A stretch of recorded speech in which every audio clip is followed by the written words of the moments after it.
Salvation Army. Celebrated the first Friday in June, National Donut Day honors the United States soldiers of World War I and is also a day to raise awareness of the Salvation Army. Donut lassies, as they were called, were sent to care for World War I soldiers in 1917 by the Salvation Army's general, Evangeline Booth.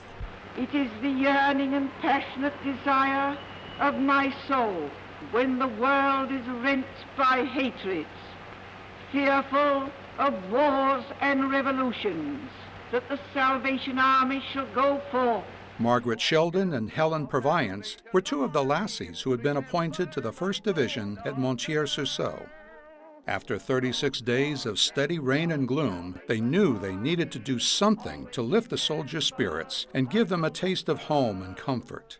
Supplies were low and difficult to obtain. From what simple ingredients they had, flour, sugar, lard, baking powder, cinnamon, and canned milk, the donut found its place on the front lines.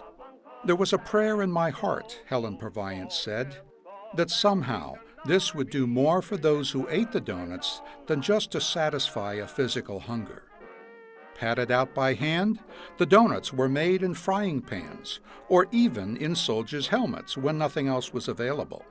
The fragrance of the frying donuts drew the soldiers through the pouring rain to the hut. "I don't know what we boys would have done if it was not for the Salvation Army," one soldier said. "These women certainly have courage to come right out in the trenches, and they are so kind and good." It was the Christian spirit of the Salvation Army's 250 officers and volunteers from 1917 until the end of World War I who selflessly served in the name of Christ to nourish these boys both physically and spiritually. The soldiers went overseas to serve our country, the lassies to serve Christ, all giving of themselves to protect, uplift, and nurture.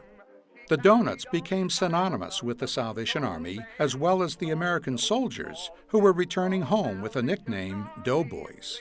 Fast forward to the home front in Chicago, 1938. National Donut Day was launched as a way to help raise much-needed funds and to pay tribute to the selfless spirit of the donut lassies. Canteens were set up to supply coffee and donuts to the weathered and weary folks of the city. Over the decades, we continued to celebrate National Donut Day. Highlighted with fundraisers and celebrations in many cities throughout the United States, National Donut Day recognizes the donut as a symbol of the services the Salvation Army continues to provide even to this day. Remember my donut girl.